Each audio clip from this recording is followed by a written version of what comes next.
P type semiconductor देखते हैं क्या होता है, कैसे काम करते हैं। पी टाइप सेमीकंडक्टर,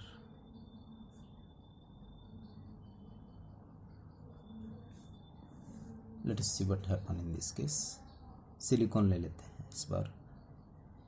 1 2 3 4, 1 2 3 4, 1 2 3 4, एक नीचे सिलिकॉन,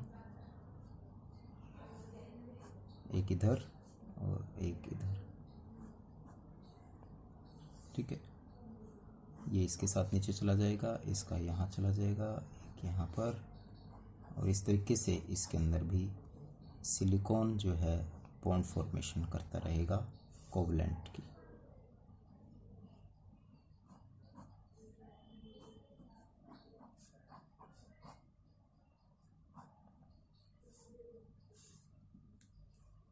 ठीक है, तो हमने ये सिलिकॉन लिया है इस बार। अब हमें इसको पी टाइप में चेंज करना है, पी टाइप इम्प्योरिटी। तो जब हम पी टाइप इम्प्योरिटी को ऐड करना चाहते हैं तो उसके लिए हमें फिफ्थ की बजाय थर्ड ग्रुप एलिमेंट को लेना पड़ेगा। थर्ड ग्रुप में जो भी एलिमेंट हमारे पास हो सकते हैं, हम उसके लिए हम पी टाइप इम्प्योरिटीज़ को ऐड कर सकते हैं। और इसके लिए आप एग्जाम्पल ले सकते हैं, गैलियम हो सकता है आपका। ठीक है, ट्राईवैलेंट इम्प्योरिटी के लिए गैलियम के अलावा आप जो हैं जिंक को भी ऐड कर सकते हैं। ठीक है, तो और भी जो थर्ड ग्रुप के एलिमेंट हैं उनको आप इसकी जगह ऐड कर सकते हैं, सिलिकॉन की जगह। और जब हम इनको ऐड करेंगे सिलिकॉन की जगह, तो अब होगा क्या वो देख लेते हैं। पहले ये देख लेते हैं कि थर्ड ग्रुप का मतलब क्या है। इसके आउटर मोस्ट शेल में, यानी ये गैलियम जो है, इसके पास 1 2 और 3 है सिर्फ इलेक्ट्रॉन्स। ये जगह खाली है, यहाँ पर कुछ नहीं है। तो जब हम इस सिलिकॉन की जगह गैलियम लिखेंगे, Ga लिख दिया मैंने, सपोज करो, तो जो जगह खाली हो गई थी 4, उनमें से 1 2 और 3 पर तो इलेक्ट्रॉन्स आ गए हैं। यहाँ भी इलेक्ट्रॉन आ गया, यहाँ भी इलेक्ट्रॉन आ गया, और यहाँ भी इलेक्ट्रॉन आ गया। ये जगह अभी भी खाली है। तो क्या हुआ कि एक गैलियम डालने से एक जगह खाली रह गई है। ऐसे ही अगर दूसरी जगह हम डालेंगे तो एक जगह और खाली रह जाएगी। तो अब आप यहाँ कहेंगे कि यहाँ तो इलेक्ट्रॉन की डेफिशिएंसी होती चली जा रही है हर बार, लेकिन एक्चुअल में ये करंट को बढ़ाने के लिए एक प्रोसेस है। कैसे हो रहा है इसमें, वही चीज़ यहाँ पर भी याद रखें, थर्मल एनर्जी और थर्मल एगिटेशन। रूम टेम्परेचर पर सिलिकॉन या जर्मेनियम जो भी हमने लिया है, उसके कुछ इलेक्ट्रॉन्स थर्मल एनर्जी की वजह से फ्री हो गए हैं। ये फ्री हो गया, यहां से सपोज करते हैं ये फ्री हो गया। ठीक है, ये इलेक्ट्रॉन फ्री हो गए हैं। ये जब इलेक्ट्रॉन फ्री हो गए तो इलेक्ट्रॉन माइनस का होता है, और ये जो जगह जर्मेनियम गैलियम के डालने की वजह से हुई है, यहाँ पर इलेक्ट्रॉन आ सकता है, तो यहाँ पर एक अट्रैक्शन रहेगा, यानी पॉजिटिव चार्ज क्रिएट हो जाएगा। क्योंकि ऑलरेडी पहले यहाँ पर सिलिकॉन था और उसके पास चारों इलेक्ट्रॉन थे, तो वो अपने चारों ले गया, उसकी जगह 3 तो आ गए, अब एक इलेक्ट्रॉन की जगह खाली रह गई है। अब एक इलेक्ट्रॉन की जगह जब खाली रह गई तो हो सकता है ये फ्री इलेक्ट्रॉन यहाँ पर आ जाए, और हो सकता है ये फ्री इलेक्ट्रॉन इस फ्री इलेक्ट्रॉन की जगह पर आ जाए। तो ऐसे ही हो सकता है बहुत सारे यहाँ पर गैलियम एटम है, जैसे मैंने बताया 1 एटम लगभग 10⁸ एटम्स के अंदर इम्प्योरिटी की फॉर्म में ऐड किया जाता है। तो गैलियम एटम जितने भी हम डालेंगे उतने ही ज़्यादा हमारे पास वैकेंसीज क्रिएट होती चली जाएंगी, और इन वैकेंसीज को नाम देते हैं हम, vacancies of electron is called holes. इनको हम होल्स का नाम देते हैं। और ये होल्स क्या काम कर सकते हैं, जो इलेक्ट्रॉन थर्मल एनर्जी की वजह से मूव कर रहे हैं, रैंडम मोशन में है, वो इनकी तरफ अट्रैक्ट हो सकते हैं इजीली। ये एक तरीके से वैकेंसी है, और हर कोई इलेक्ट्रॉन वैकेंसी की तरफ जाना चाहता है। वो चाहता है अपने आप को स्टेबल कर ले। ऐसे ही ये भी हो सकता है कि ये इलेक्ट्रॉन फ्री होकर के इस इलेक्ट्रॉन की वैकेंसी की जगह चला जाए। तो कहने का मतलब ये कि वैकेंसी क्रिएट होती चली जा रही है नियर बाय। यहां पर अगर वैकेंसी क्रिएट हो गई तो हो सकता है ये इलेक्ट्रॉन यहां मूव कर जाए, इसकी वैकेंसी क्रिएट हो गई तो ये इलेक्ट्रॉन यहां मूव कर जाए। तो कहने का मतलब ये था कि इलेक्ट्रॉन लगातार मोशन में आते चले जाएंगे, क्योंकि उनके नियर बाय कहीं भी जगह जो है वो खाली है। और जब नियर बाय जगह खाली है तो थर्मल एनर्जी की वजह से वो रैंडम मोशन में है, और मोशन की वजह से लगातार उनका सर्कुलर मोशन बढ़ता चला जाएगा, क्योंकि वो चाहते हैं कि वो अपनी पोजीशन जो है ऑक्यूपाई कर ले, जो भी फ्री है। और ये सब हो किसकी वजह से रहा है? सिर्फ और सिर्फ इन वैकेंसीज की वजह से। ठीक है, वैकेंसीज की वजह से इलेक्ट्रॉन अपनी पोजीशन से दूसरी जगह पर जाते चले जा रहे हैं। और जब ये रैंडम मोशन एक वोल्टेज लगाने से एक स्पेसिफिक मैनर में चला जाएगा तो करंट का फ्लो भी फ्लो हो सकता है। और जब करंट का फ्लो हो जाएगा तो we can see that there is a flow of current increases. Pure semiconductor से बहुत ज़्यादा अमाउंट में इलेक्ट्रॉन यहाँ पर मूव कर रहे हैं ड्यू टू दिस वैकेंसी। और ये वैकेंसी पॉजिटिव चार्ज है, और जब ये वैकेंसी पॉजिटिव चार्ज की वजह से इलेक्ट्रॉन के मोशन करा रही है तो इसीलिए इसको हम पी टाइप सेमीकंडक्टर का नाम दे देते हैं। ठीक है, तो कहने का मेरा मतलब ये था कि जब हम होल को यहाँ पर यानी ट्राईवैलेंट इम्प्योरिटीज इसके अंदर डाल रहे हैं तो होल की वजह से इलेक्ट्रॉन का मोशन हो रहा है। और होल की वजह से जब इलेक्ट्रॉन का मोशन हो रहा है तो होल एक पॉजिटिव चार्ज है, और पॉजिटिव की वजह से ये P type semiconductor flow of current का रीजन बनता है हमारे पास। अगर हम इसको ग्राफ के थ्रू स्टडी करना चाहें तो this is our normal valence band and this is our conduction band. इनके बिल्कुल जस्ट बीच में Fermi energy level, Fermi energy level. लेकिन जैसे ही हमने इम्प्योरिटी को ऐड करा, कौन सी इम्प्योरिटी? ट्राईवैलेंट इम्प्योरिटी, तो वैलेंस बैंड तो है यहां पर हमारा, दिस इज वैलेंस बैंड। ठीक है, अब क्या हो रहा है?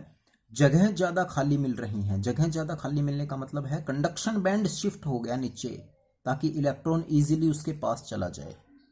क्योंकि इलेक्ट्रॉन तो यहां था, उसको नजदीक ही वैलेंस मिल गया तो वो वहां जा सकता है। ऐसे ही इसको नजदीक कहीं मिल गया तो वो वहां जा सकता है। It means we can say that कि जो कंडक्शन बैंड ऊपर तक था हमारे पास, ये कंडक्शन बैंड था, वो अब नीचे शिफ्ट हो गया है, यहां तक।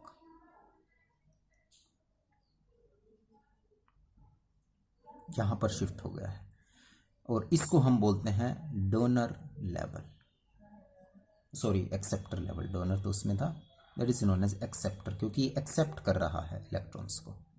इलेक्ट्रॉन तो यहां पर प्रेजेंट है, बैलेंस में प्रेजेंट है इलेक्ट्रॉन, लेकिन अब उनको दूर जाने की जरूरत नहीं पड़ रही, इतना एनर्जी लेवल नहीं क्रॉस करना। अब सिर्फ उसको फर्मी लेवल इसके बीच में आ जाएगा। अब फर्मी एनर्जी लेवल, अब उनको इतना गैप प्योर के लिए था ये, ठीक है, अब सिर्फ इतना सा गैप है, क्योंकि कंडक्शन बैंड एक तरीके से आप कह सकते हैं नीचे शिफ्ट हो गया है। जैसे उसमें बैलेंस बैंड ऊपर शिफ्ट हो गया था, इलेक्ट्रॉन, आप एक चीज को ध्यान रखने, कंडक्शन बैंड का मतलब है खाली जगह है, और बैलेंस बैंड का मतलब है इलेक्ट्रॉन से भरी हुई।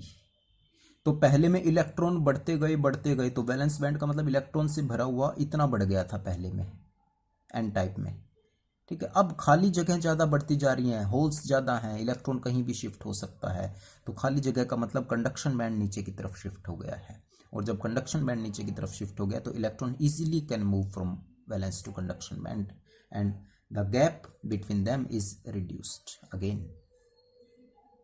और जब ये रिड्यूस्ड हो जाएगा तो इसकी वैल्यू वही सिलिकॉन के लिए 0.045 इलेक्ट्रॉन वोल्ट और जर्मेनियम के लिए 0.01 electron volt, very very less in comparison to this 1.1 electron volt for silicon and 0.7 for germanium, ठीक है। और ये सारा मोशन सिर्फ जर्मेनियम के इन वैलेंसेस की वजह से है, होल्स की वजह से, और इन पर पॉजिटिव चार्ज है, इसीलिए इसको हम पी टाइप सेमीकंडक्टर का नाम देते हैं। ठीक है, तो ये बात हुई हमारी किसकी, टाइप्स ऑफ सेमीकंडक्टर की। अब हम दो तरह के टाइप्स को डील कर चुके हैं, एक है हमारा पी टाइप सेमीकंडक्टर और दूसरा कौन सा है, एन टाइप सेमीकंडक्टर। अब थोड़ा सा हम टॉपिक को इनसे चेंज कर रहे हैं, क्योंकि दो ऐसे आर्टिकल हैं जो आपके एग्जाम में कई बार आए हुए हैं, तो पहले उनको डिस्कस करते हैं, फिर वापस इन्हीं को लिंक करेंगे आपस में। तो एक आर्टिकल है आपका electrical resistivity, electrical resistivity of semiconductor and carrier mobility, and carrier mobility, कि हमने ये पता लगाना है कि सेमीकंडक्टर की जो रजिस्टिविटी है वो कितनी है, और उनके जो चार्ज कैरियर्स हैं, चाहे वो होल्स हों चाहे वो इलेक्ट्रॉन्स हों, वो किस तरीके से आर्टिकल के अंदर यूज करे जा सकते हैं। ठीक है, तो हमने क्या करा कि एक सब्सटेंस ले लिया हमने, substance in the sense 3 dimensional space की फॉर्म में ले लेते हैं इसको, एक सेमीकंडक्टर बॉक्स टाइप स्ट्रक्चर ले लिया हमने। इसके अंदर हमने इस पॉइंट और इस पॉइंट पर वोल्टेज लगा दिया है, यानी सोर्स ऑफ बैटरी। ठीक है, प्लस से माइनस, जब प्लस से माइनस लगा दिया है तो करंट ये फ्लो कर रहा है हमारा। तो जब करंट ऐसे फ्लो कर रहा है तो इलेक्ट्रॉन कहाँ फ्लो करेंगे, इस डायरेक्शन में फ्लो करेंगे। इलेक्ट्रॉन का flow will be in this direction, opposite होता है हमेशा, जिस डायरेक्शन में करंट होता है उसका। और इसकी लेंथ हमने कंसिडर कर ली L। ठीक है, ब्लॉक ऑफ सेमीकंडक्टर लिया हमने, उसकी लेंथ L कंसिडर कर ली, और उसके इन पॉइंट्स पर हमने एक सोर्स ऑफ वोल्टेज लगा दिया है, और उसमें इलेक्ट्रिक फील्ड इस डायरेक्शन में प्लस से माइनस की तरफ फ्लो कर रहा है। ठीक है, और मैग्नीट्यूड ऑफ इलेक्ट्रिक फील्ड की वैल्यू क्या होती है, the magnitude of field is generally E is equal to क्या होता है, V बाय L हम लिखते हैं, normal formula, voltage per unit length. ठीक है, और जब भी हम सेमीकंडक्टर में करंट फ्लो कर रहे हैं तो ये होल्स और इलेक्ट्रॉन्स दोनों की वजह से होता है। Due to electric field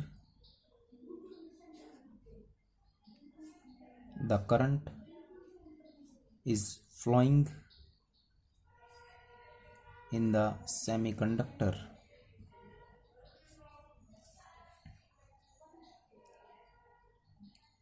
of 2 types, दो तरह का करंट होगा इसमें, that is electrons and holes, electron और होल्स दोनों की वजह से होगा। यानी total I this is equal two electron का करंट प्लस होल्स का करंट, ये हो जाएगा हमारे पास। I और EH ड्रिफ्ट की वजह से इन दोनों की वैल्यू फॉर्मूले से लिख देते हैं हम, ड्यू टू ड्रिफ्ट ऑफ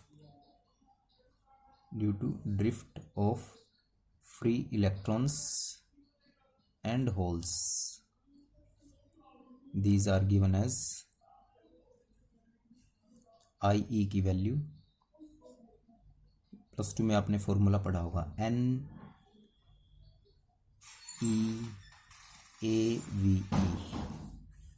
पढ़ा है फॉर्मूला, नहीं पढ़ा हो तो एक बार देख लेना इसको दोबारा से।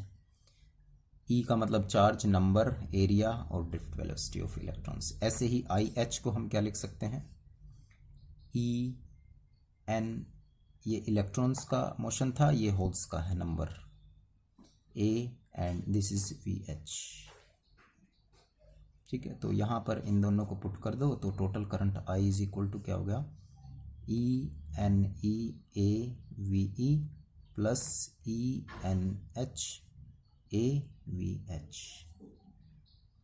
ठीक है, E दोनों में कॉमन आ गया, NE ए भी कॉमन आ रहा है, V E plus N H V H और इनटू में ए, ई भी कॉमन ले लिया और ए भी कॉमन ले लिया, this is equal to I. हमें दो चीज़ें निकालनी हैं, इलेक्ट्रिकल रेजिस्टिविटी। तो Ohm's law, from Ohm's law R is equal to क्या होता है, वी अपॉन आई, और आर वी अपॉन आई होता है। हमें रजिस्टिविटी चाहिए होती है, if rho is the resistivity and if rho is resistivity of material then R is equal to क्या होता है, रो L बाई ए, ये फॉर्मूला होता है हमारे पास। तो V तो एज इट इज़ और I की वैल्यू यहाँ से पुट कर दो इक्वेशन नंबर 1 से इसके अंदर, और R ये है तो इक्वेट कर देते हैं 2 और 3 से। क्या करेंगे, I की वैल्यू तो यहाँ पुट करनी है और इन दोनों को इक्वेट करना है, from 1 2 and 3 rho L by A this is equal to what, V upon I होना चाहिए, और I की जगह क्या है हमारे पास, E N E V E plus N H V H into में ए। ठीक है, रजिस्टिविटी निकालनी है रो, तो ए से तो ए कैंसिल हो गया, L नीचे चला गया, V L और ये E N E V E plus N H V H, ये वैल्यू आ गई हमारे पास। ठीक है, अब V बाई एल हमारे पास सबसे ऊपर इक्वेशन में क्या था, V by L this is equal to E, तो V बाई एल को हटा दो और रो this is equal to E upon में यहाँ E और N E V E plus N H V H आ गया हमारे पास। इस E को भी दोनों के साथ, या यूँ कहो कि E से डिवाइड कर देते हैं ऊपर और नीचे, तो रो बिकम्स इक्वल टू, ऊपर तो 1 आ गया, E N E V E upon में E plus N H V H upon में E। ठीक है, और V drift velocity of electron, V H drift velocity of holes divided by ई।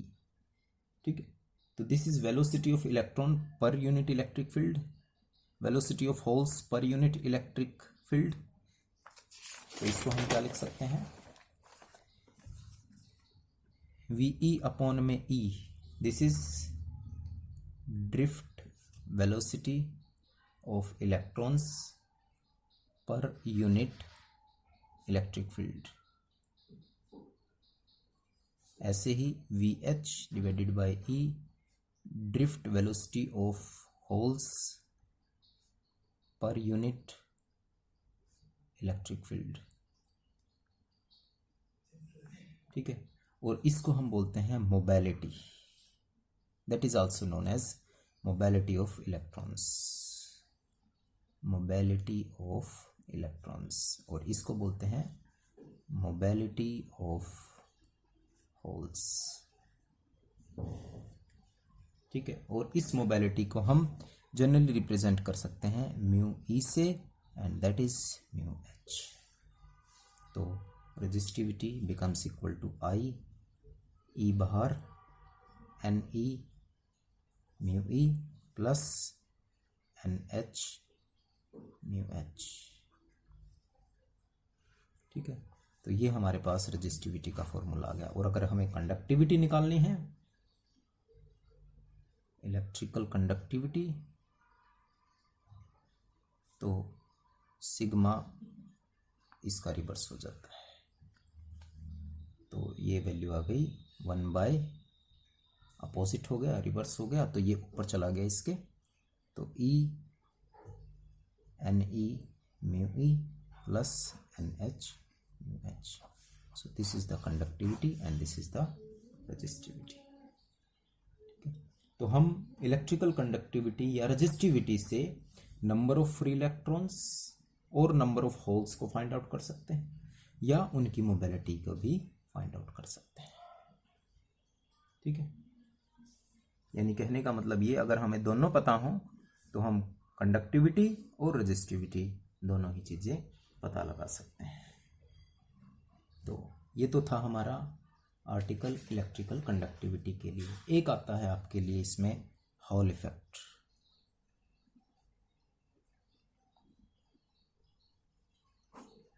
ये भी कुछ इससे ही मिलता जुलता आर्टिकल है, ठीक है। इसको और देख लेते हैं क्या है ये। पहले डेफिनेशन देखो इसकी, the phenomenon of production of transverse electric field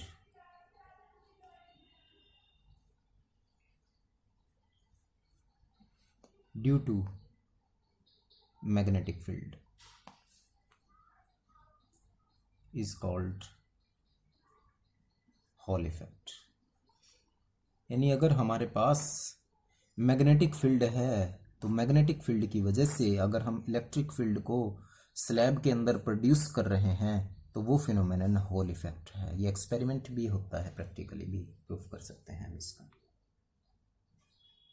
ठीक है। तो इसके लिए भी हम एक स्लैब टाइप कंसीडर करते हैं। वैसे ही एक स्लैब ले लेते हैं और उसके अंदर हम इलेक्ट्रिक फील्ड को एप्लीकेबल करेंगे अब की बार, लाइक दिस।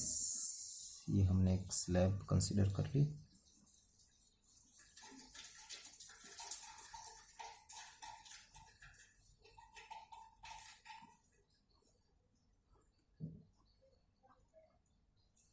ठीक है, ये एक स्लैब ले लिया हमने और इसमें भी पॉइंट दोनों एंड्स पर सोर्स लगा दिया बैटरी का।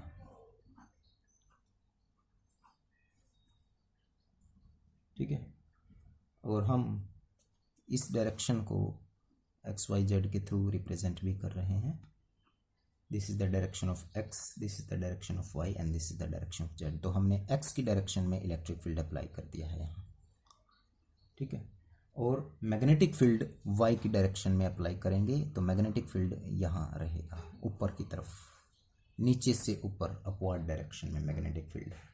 तो होगा क्या कि ये जो प्लेट है, इस प्लेट को हम नाम दे रहे हैं ए बी सी डी। इसके ऊपर पॉइंट पी ले लिया, A B C D block, ये वाला, सिर्फ ये एरिया बाहर वाला। इसके ऊपर चार्ज क्रिएट हो जाएगा अपने आप ही, नेगेटिव स्पोर्स।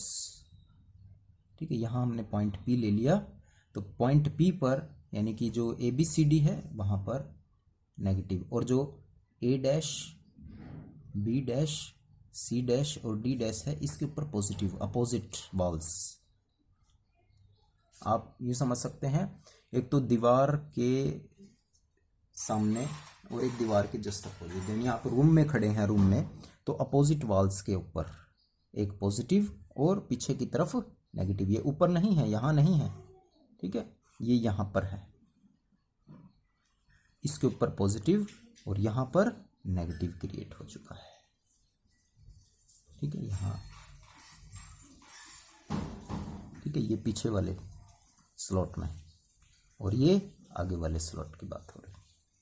तो ये पॉजिटिव और नेगेटिव अपने आप ही क्रिएट होते हैं and that phenomenon is known as Hall effect. ठीक है, अब हमने दो चीजें निकालनी है, एक तो हॉल वोल्टेज निकालनी है इसकी और एक हॉल रेजिस्टेंस निकालना है।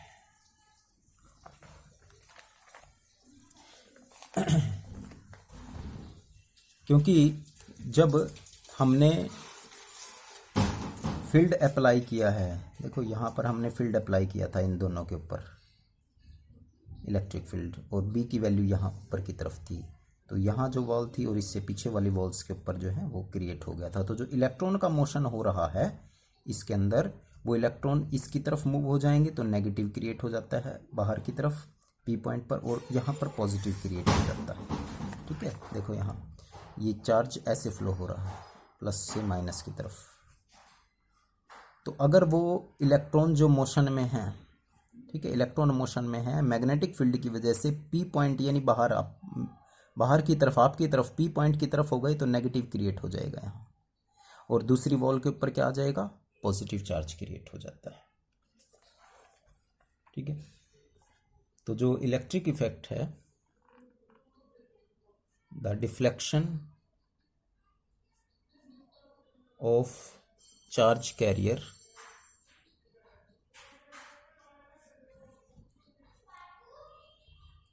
under the effect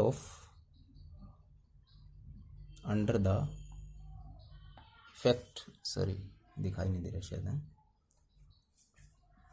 the deflection of charge carrier under the effect of applied magnetic field is due to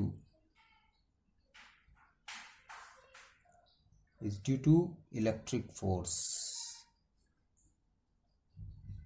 ठीक है, यानी कहने का मतलब ये कि मोशन चार्ज का मूव हो रहा है बाहर की तरफ या अपोजिट में, वो मैग्नेटिक फील्ड की वजह से है।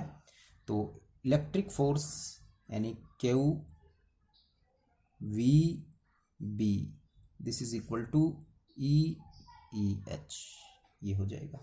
और डी का मतलब drift velocity of the electron. Q V B is equal to electric force यानी magnetic force is equal to electric force. तो यहाँ से वी डी की वैल्यू निकाल देते हैं, this is E H divided by B. और करंट क्या होता है, द करंट इन स्लैब, अभी हमने आर्टिकल किया था, I is equal to N E A V D.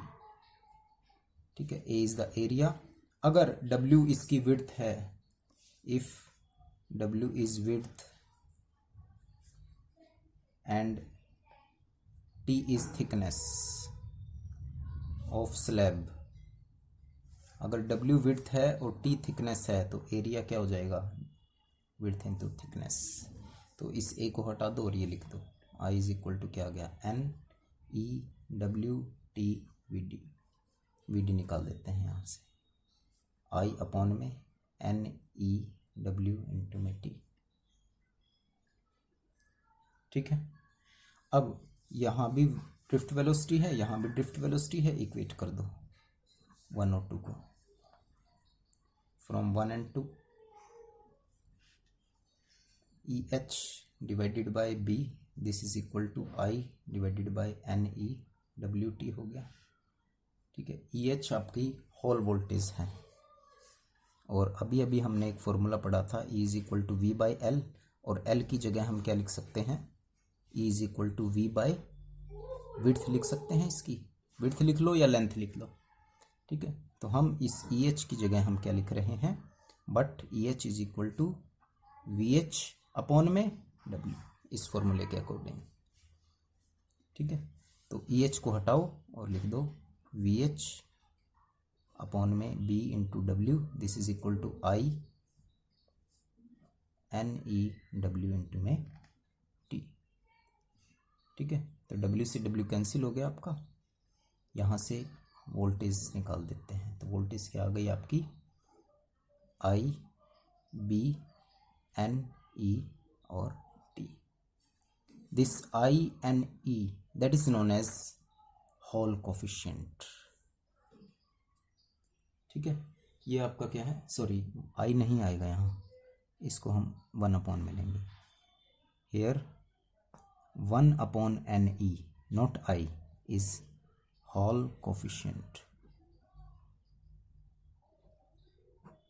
Whole coefficient है आपका।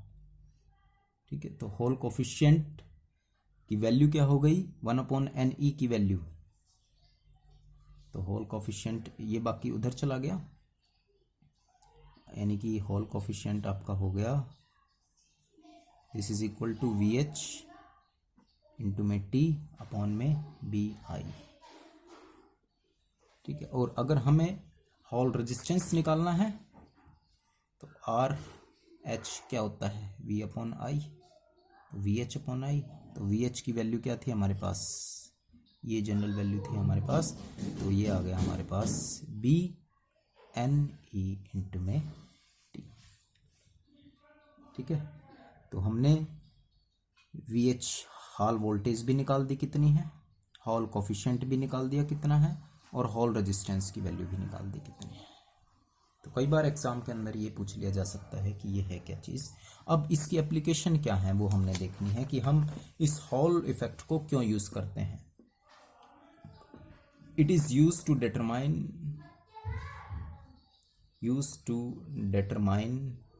Nature of charge. जब हमें ये पता लगाना हो कि वो होल्स की वजह से है या इलेक्ट्रॉन्स की वजह से है, तो हम होल इफेक्ट की वजह से पता लगा सकते हैं, क्योंकि पॉजिटिव इधर आ रहा है कि इधर आ रहा है वो हमें पता चल जाएगा नेचर ऑफ चार्ज डिटरमाइन करना हो तो। दूसरा, number of charge carrier per unit volume, to determine number of charge carrier per unit volume. अगर हमें डिटरमाइन करने हो तो भी हम ये इसके यूजेस हैं। किसके यूजेस हैं? ये हॉल इफेक्ट के यूजेस, ये लास्ट में लिखने हैं आप लोगों ने। और number 3, it can use be determine drift velocity to determine drift velocity VT। ठीक है, तो ये इसके कुछ यूजेस हैं, आप इसको ठीक ढंग से देख लेना। ये वीडियो थोड़ी सी लेंथी हो गई है, then we have to be stop here. Thank you.